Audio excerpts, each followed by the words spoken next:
Hi అండి, welcome back to PNV Telugu channel. ఎల్లుల్లిపాయ masala curry చేశానండి నేను ఈరోజు. చూసారండి ఎల్లుల్లిపాయ మసాలా కర్రీ. ఎల్లుల్లిపాయ తినని వాళ్ళు కూడా ఈ మసాలా కర్రీ తింటే చాలా బాగుంటుందండి. ఎల్లుల్లిపాయలు వేసుకుని చాలా టేస్ట్ ఉంటుంది అనమాట. దీన్ని ఎలా చేశానా ఏంటనేది నేను మీకు ఈ వీడియోలో చూపిస్తానండి.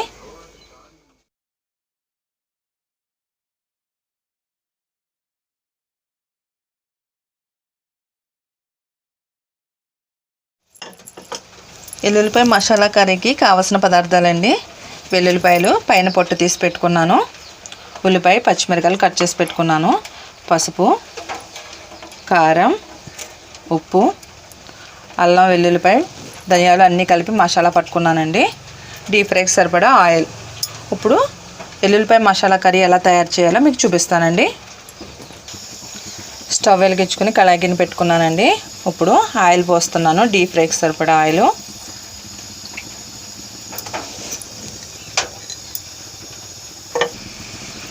ఆయిల్ వీటెక్కిందండి. ఇప్పుడు ఉల్లిపాయ పచ్చిమిరకాయలు కట్ చేసి పెట్టుకున్నాయి వేసుకుని మగ్గనివ్వాలి.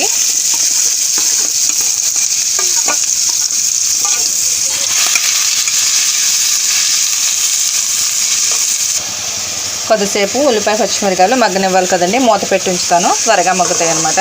మూత పెడితే ఉల్లిపాయలు మగ్గినాయో లేదో చూస్తానండి. ఉల్లిపాయలు మగ్గిపోయాయి. ఇప్పుడు వెల్లుల్లిపాయలు పొట్టు తీసి పెట్టుకున్నాం కదండి, ఇవి కూడా వేసి మగ్గబెట్టుకోవాలి కొద్దిసేపు, ఒక సెకండ్. ఈ వెల్లుల్లిపాయలు అనేది చాలా మంచిదండి ఆరోగ్యానికి. గ్యాస్ ట్రబుల్ అనేది రాదు, ఇన్ఫెక్షన్ అనేది పిల్లలకి కానీ మనకు కానీ కడుపులో ఇన్ఫెక్షన్ అలాంటివన్నీ పోతాయి అన్నమాట. చాలా మంచిది ఆరోగ్యానికి. ఒక నిమిషం మగ్గనిద్దామండి. వెల్లుల్లిపాయలు కూడా మగ్గిపోయాయండి.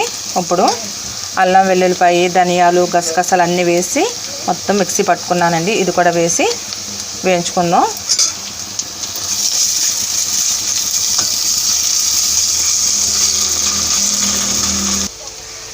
ఇప్పుడు కొద్దిగంత పసుపు,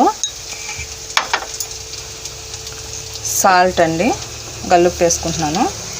గల్లుప్పు కొద్దిగా,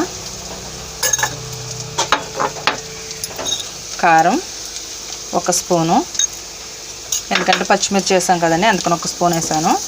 వేసి మొత్తం కలుపుకోవాలి.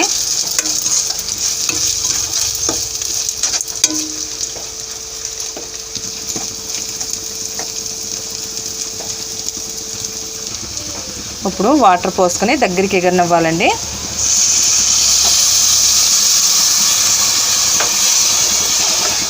ఇంకొంచెం పోసుకుందాం.